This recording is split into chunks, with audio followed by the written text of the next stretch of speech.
Hello and welcome back to my YouTube channel mechanical vitamin में आपका बहुत बहुत स्वागत है। आज हम बात करेंगे CSIR SO ASO रिजल्ट्स के बारे में, जो कि अभी तक श्योर नहीं है कि वो कब तक आएगा। तो क्या क्या बातें होंगी, क्या क्या वो चीज़ें हो सकती हैं, आपको क्या करना चाहिए, आपकी प्लानिंग आगे की क्या रहनी चाहिए, और जो लोग मल्टीपल एग्ज़ाम्स के लिए भी प्रिपेयर कर रहे हैं उनको किस तरीके से चीज़ों पर फोकस रखना चाहिए। ठीक है। So first of all things को अगर ज़्यादा हम लोग क्लियर करते हैं तो, क्योंकि हाई कोर्ट में, टू बी ऑनेस्ट, तो हाई कोर्ट में केस एक रजिस्टर हो चुका है CSIR के अगेंस्ट। तो अब क्या होगा कि क्योंकि अब मामला जब कोर्ट तक जा चुका है तो court will decide what will happen to the future of those children who have given this particular examination with full dedication। तो चीज़ें बहुत ज़्यादा अनसर्टेनिटी की ओर जा रही हैं। इसलिए क्या है कि इसी की वजह से जो रिज़ल्ट्स हैं वो रिज़ल्ट्स क्या हो रहे हैं, डीले हो रहे हैं। रिज़ल्ट्स डीले हो रहे हैं इसी की वजह से। जितने भी अभी कोर्ट केस जैसा कि दाखिल हुआ अभी है, बहुत बच्चों ने उसमें कंट्रीब्यूट भी किया है, बहुत सारे एस्पिरेंट्स ने उसके लिए आवाज़ भी उठाई है। आवाज़ उठानी भी चाहिए, no doubt about it. But answer key release हो चुकी है और री एग्ज़ाम के जो चांसेस हैं वो अभी भी कम है। सो मैं यही कहूँगा, री एग्ज़ाम के चांसेस क्या हैं, कम है। लेकिन जिन सेंटर्स पे आपके डिस्क्रिपेंसीज पाई गई थी, कुछ राजस्थान में बैठ करके दिल्ली में दिए थे, वहाँ पर चीज़ें क्या पता कैंसिल हो सकती हैं। It is very uncertain to say anything. मतलब अभी ऐसी सिचुएशन है कि क्योंकि कोर्ट में जब मामला चला गया है तो आज भी एक हियरिंग थी, इसके पहले भी एक हियरिंग हो चुकी है। जितने भी लोग हैं वो यही बता रहे हैं। तो अभी कुछ कह पाना बहुत ज़्यादा मुश्किल है कि रिज़ल्ट डेट क्या रहेगी। मैंने बताया था कि मार्च के एंड तक आने की पॉसिबिलिटी है। मैंने ये भी कहा था, मार्च फर्स्ट वीक भी कहा था। लेकिन क्योंकि ये कोर्ट केस एंड ऑल, इसकी वजह से चीज़ें बहुत ज़्यादा डिले की तरफ जा रही हैं। अब अगर होगा पॉसिबली तो अप्रैल के लास्ट तक में आने के चांसेस है, वो भी बहुत रेयर में है, जो कि ऑनेस्ट है। क्योंकि एक बार कोर्ट में मामला चला गया, ज़्यादातर चांसेस ये हैं कि इट विल गेट डीलेड।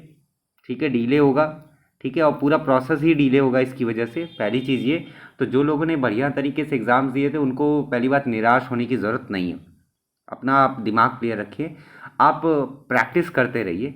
अगर केवल और केवल आपने यही एग्ज़ाम फिल किया था तो मैं तो कहूँगा कि और भी जो नोटिफिकेशंस आए हैं कुछ जॉब्स की, NVS वगैरह की जॉब्स के आए हैं, उसमें आप अप्लाई करिए and you start your preparation again. ठीक है, साथ में आप डिस्क्रिप्टिव की प्रिपरेशन कर सकते हैं। मैं आजकल कंटिन्यूस नहीं रह पा रहा हूँ अपने ऐसे गिविंग में, उसके लिए मैं माफ़ी चाहता हूँ, क्योंकि चीज़ें मार्च एंड में चीज़ें ऐसी हो ही जाती हैं। सो डिस्क्रिप्टिव पेपर के लिए मैं कोशिश यही करता हूँ कि मैं डेली बेसिस पे आप लोगों को प्रोवाइड कर दूँ। टेलीग्राम पर आप लोगों को मिल जाएगा। जो लोग नए सुन रहे हैं इस चीज़ को, टेलीग्राम ग्रुप को ज्वाइन कर सकते हैं। मैं डेली, अब पूरी कोशिश ये रहेगी कि मैं डेली बेसिस पे आपको एक ऐसे ज़रूर प्रोवाइड कर दूं एंड साथ में आपको प्रिसाइज राइटिंग भी डेली प्रोवाइड कर सकूं। ये मेरी पूरी की पूरी कोशिश यही रहेगी। ठीक है। नेक्स्ट चीज़ ये, जो बाकी की प्रिपरेशन कर रहे हैं, if you are preparing for UPSC तो आपको इन सब पचड़ों में पढ़ने की ज़रूरत नहीं। Focus on UPSC only. ठीक है। अदर देन UPSC एस्पिरेंट, जो लोग कोई और फॉर्म भर रहे हैं या जो री एग्ज़ाम होने के जो चांसेस है, UP PSC का PCS वाला, ठीक है, आप अपनी प्रिपरेशन को कंटिन्यू रखिए। आप डिटैच मत होइए, ना ही आप हताश होइए, ना निराश होइए। जितना ज़्यादा आप निराश और हताश होंगे, आपके टर्न में चीज़ें कम जाएंगी, आपके विरुद्ध में ज़्यादा चीज़ें जाएंगी। ठीक है। सो अपनी जो आपकी प्रिपरेशन है, उस प्रिपरेशन को आप कंटिन्यूस रखिए। प्रिपरेशन को आप जितना ज़्यादा कंटिन्यूस रखेंगे, that will be beneficial for you, अगर आपको इस ईयर सिलेक्शन पाना है किसी ना किसी गवर्नमेंट एग्जाम में तो। ठीक है। वापस से मैं एक बात क्लियर कर दूं कि क्योंकि अभी तक कोई भी ऐसा कुछ भी पता नहीं चला है कि आपका CSIR का रिजल्ट कब तक आएगा। ठीक है, when will be the result declared, it is very uncertain to say कि कब तक रिजल्ट डिक्लेयर होगा और कब तक चीज़ें वापस से कंटिन्यूस फ्लो में आएंगी। बिकॉज ऑफ इलेक्शंस ऑल्सो चीज़ें थोड़ी सी अनसर्टेनिटी की और ज़्यादा बढ़ी हैं।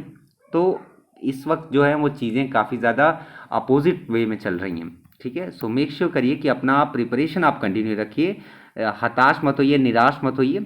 ठीक है। और अगर आप कोई और जानकारी चाहते हैं या फिर कोई अगर आपके दिमाग में संशय या डाउट है, सो प्लीज़ मेक श्योर करिए, कमेंट ज़रूर करिए।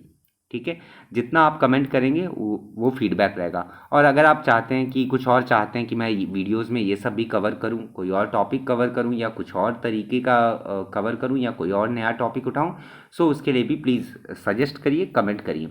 ठीक है, मेरे पास जितना टाइम अवेलेबल हो पाता है मैं उस टाइम के हिसाब से आप लोगों को पूरा गाइड करने की मेरी पूरी की पूरी यही हमेशा से कोशिश रही है। ठीक है, सो वापस से thank you so much for watching this video. अभी अनसर्टेनिटी की ओर है, तो अब ज़्यादा उतना हाइप क्रिएट करने की ज़रूरत नहीं। अब तो जब कोर्ट जब फैसला लेगा तो उसके हिसाब से चीज़ें होंगी। ठीक है, और जहाँ तक है कि री एग्ज़ाम नहीं होगा, री एग्ज़ाम के चांसेस बहुत बहुत बहुत कम है। अगर हो जाता है तो it will be a blunder, I would say blunder हो जाएगा चीज़ें। और क्योंकि बच्चे काफ़ी प्रिपेयर किए थे इस एग्ज़ाम्स के लिए, मैं जानता हूँ। ठीक है, सो अगर कोई और डाउट वाउट है या फिर कोई और दिक्कत है तो कमेंट करिएगा। मैं नेक्स्ट वीडियो में क्या लेकर के आऊँ इसको प्लीज़ सजेस्ट करिएगा। ठीक है, thank you so much for watching. Have a very good preparation. अपनी प्रिपरेशन को आप जारी रखिए, मेक श्योर करिए कि ये सब चीज़ें आपकी प्रिपरेशन को अफेक्ट ना करें। तो इसलिए आप अपने जो पहले आप पढ़ चुके हैं हिस्ट्री, पॉलिटी, ज्योग्राफी, ये वापस से आप पढ़ना शुरू कर दें, क्योंकि हर एग्ज़ाम्स में लगभग ये चीज़ पूछी ही जाती है। ठीक है, सो मिलते हैं नेक्स्ट वीडियो में, तब तक के लिए जय हिंद, जय Bharat, thank you so much for watching.